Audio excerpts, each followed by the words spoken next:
Assalamualaikum warahmatullahi wabarakatuh. Alhamdulillahi rabbil alamin. Allahumma salli wa sallim ala sayyidina wa maulana Muhammadin wa ala alihi wa sahbihi ajma'in, amma ba'du. Bapak Ibu yang dimuliakan oleh Allah Subhanahu wa taala, sudah sewajarnya bagi seorang pedagang namanya untung dan rugi. Hal biasa. Kadangkala yang namanya dagang rugi, kadangkala juga untung. Namun ada sebuah perdagangan yang tidak akan merugi. Apa itu? Berdagang dengan Allah, berniaga dengan Allah Subhanahu wa taala. Allah sebutkan di dalam surat Fatir ayat 29 dan 30. A'udzubillahi minasyaitonir rajim. Innal ladzina yatluna kitaballahi wa aqamus salata wa anfaqu mimma razaqnahum sirran wa alaniyah yarjuna tijaratan lan tabur liyuwaffiyahum ujurahum wa yazidahum min fadlih innahu ghafurun syakur. Sesungguhnya orang-orang yang membaca kitab Allah Al-Quran, orang yang mendirikan salat, orang yang menafkahkan, menginfakkan sebagian harta yang Allah rizkikan kepada mereka, baik diam-diam maupun terang-terangan, mereka mengharapkan perdagangan yang tidak akan merugi, supaya Allah menyempurnakan pahala mereka dan menambahkan karunia-Nya. Sesungguhnya Allah Maha Pengampun, Maha Mensyukuri. Hadirin yang dimuliakan oleh Allah Subhanahu wa taala, ada 3 poin yang akan saya sampaikan pada kesempatan kali ini perihal perdagangan yang tidak akan merugi. Yang pertama adalah orang yang membaca Al-Quran. Sesungguhnya orang yang membaca Al-Quran tidak akan rugi. Orang baca Quran waktunya adalah penuh barokah, berkah hidupnya. Kemudian setiap ayat yang kita baca, setiap huruf yang kita baca bernilai ibadah. 1 huruf menjadi 10 kebaikan. Semakin banyak pahala yang akan kita dapatkan. Dan orang-orang yang membaca Al-Quran, Allah berikan ketenangan di dalam hatinya, di dalam jiwanya. Maka orang-orang yang membaca Al-Quran senantiasa hidupnya penuh dengan ketenangan. Dan orang-orang yang membaca Al-Quran, di alam kuburnya diterangkan kuburnya oleh Allah Subhanahu wa taala dengan cahaya Al-Quran. Dan di akhirat nanti Allah Subhanahu wa taala izinkan Al-Quran memberikan syafaatnya kepada orang-orang yang membacanya. Iqra'ul Quran fa innahu ya'ti yaumal qiyamah syafi'an li ashabihi.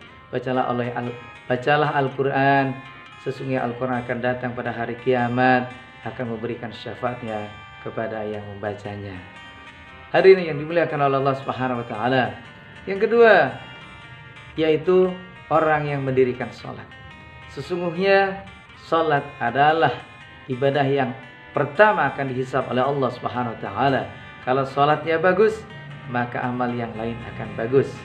Dan salat itu akan mencegah dari perbuatan keji dan mungkar. Innas salata tanha 'anil fahsya'i wal munkar. Sesungguhnya salat itu bisa mencegah dari perbuatan keji dan mungkar. Dan salat adalah pembeda antara orang mukmin dan orang kafir. Maka salat itu adalah kewajiban kita, karena Allah Subhanahu wa taala menyuruh manusia, menciptakan manusia adalah untuk ibadah kepada Allah Subhanahu wa taala. Allah Subhanahu wa taala berfirman di dalam surat Az-Zariyat 56, "Wa ma khalaqtul jinna wal insa illa liya'budun." Dan tidaklah aku ciptakan jin dan manusia melainkan untuk ibadah kepada Allah Subhanahu wa taala. Maka salatlah, jangan tinggalkan salat ini, karena ketika kita meninggalkan salat maka siksanya akan berat. Bapak Ibu yang dimuliakan oleh Allah Subhanahu wa taala. Dan yang terakhir, yang ketiga adalah orang-orang yang menginfakkan rizkinya baik diam-diam maupun terang-terangan. Sesungguhnya sedekah, infak adalah untuk diri kita. Orang yang bersedekah maka Allah lipat gandakan pahalanya menjadi 700 kali lipat. Perumpamaan orang-orang yang menafkahkan hartanya di jalan Allah, seperti dia menanam satu biji, kemudian dia tumbuh menjadi 7 tangkai. Dari setiap tangkainya tumbuh menjadi 100 biji. Masya Allah. Dan Allah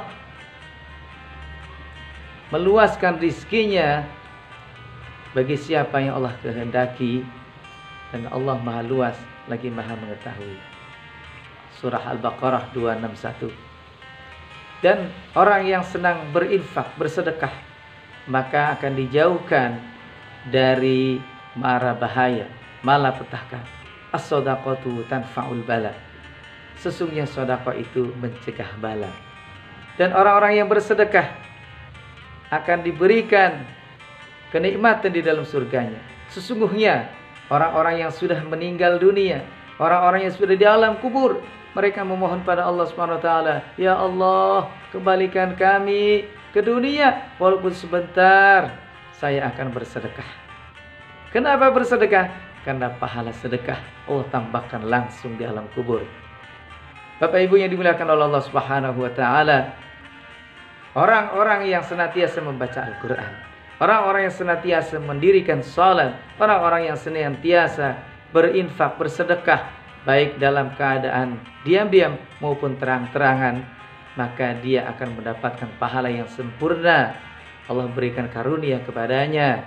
Dan inilah yang merupakan perdagangan yang tidak akan merugi.